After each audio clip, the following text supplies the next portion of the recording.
Hey guys, Jake here again. Um, I'm back to talk about this tank, this 10-gallon tank I had with the Corydorus and all the algae and all that I put the shrimp into, the Amano and red cherry shrimp. Just a little update. I know it's been like 6 months. I originally was going to update that, you know, in weeks or maybe a month. It's been half a year, but a lot of stuff has been happening this year. But I'll just turn this around here and show you guys what the tank looks like now and give you a little bit more information on what's going on. All right, here. So, obviously, the tank's in a different place. We moved it out into the main room here, the living room or whatever you want to call it. And there's no longer any Corydorus in it. Some of them weren't doing too well, and a couple of them passed, and it made it so there were too few Corydorus that I didn't think it was appropriate to be keeping them in such a small school. They're schooling fish, so I had to get rid of them, and now we're just left with the Amanos and the cherry shrimp. As you can see, there's a lot less algae than there was last time. There's still a lot of this string algae here, which is pretty gross, but that was pretty much at that state before the Corydorus went away. That was about a week ago. But in general, the tank is a lot cleaner.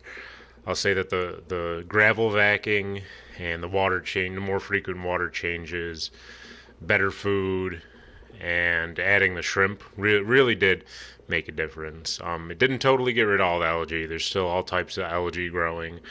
And these little guys are snacking on it right now. If you can see them, they're all snacking away. They eat the hair algae last, at least from what I've been told. These guys are these red cherry shrimp are over here.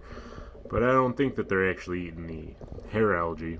They're more eating the gross stuff that grows on top of it. Like you can see, that's all covered in gunk and gook. And I think that that's what they're eating. But theoretically, I mean, I haven't been feeding these guys. I fed them like one time when I got rid of the Corydorus. I fed them just one little Corydorus tablet. You know, one of their pieces of food. And these Amano shrimp just love it. They go crazy for it. They were stealing it all the time if they could. I think we'll eventually see. I'm sure that these shrimp, if I don't feed them, you know, they get a lot of light from that window over there. That'll shine directly on them around this time of day. I have some plants in here. Like that's a pothos root. That one's looking pretty good. This guy over here is getting a long root, and there were a bunch more of them. I potted up a couple of them. Might talk about that at some point. Doing more frequent water changes, gravel vacuuming, trying to get the food stolen less often so that it actually goes to the fish, and adding these shrimp really does help get rid of the algae. I think you can't really go wrong with more shrimp since, I mean, I guess these Amanos, I would not necessarily recommend the Amanos because they would steal the fish food. So then you have to feed heavier. And then you have to do, you know, then that just makes the algae grow even faster. And that's no good. So, but I would recommend in general, like these cherry shrimp, they definitely clean stuff up, and they reproduce on their own.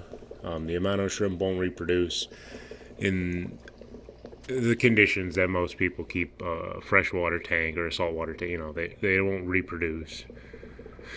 So the red cherry shrimp will. So I would recommend, I mean, if you have some algae problems, putting in some red cherry shrimp if the other livestock you have aren't going to eat them is fine. And even I know that some people have had success. If you have enough hiding spots for red cherry shrimp, even, you know, carnivorous fish won't be able to eat them all. Even if you have a betta in there that eats every shrimp he finds, if the shrimp can hide out under a rock or something like that the betta can't get into, you'll still have shrimp, and they'll still snack occasionally, maybe at nighttime when it's harder for them to get caught, or when they get hungry enough that they venture outside their little cave. So yeah, that's just the update finally after 6 months on that tank. not much going on there, but I thought you guys deserved an update since I said I would do it like 6 months ago. And I'll see you soon. Bye.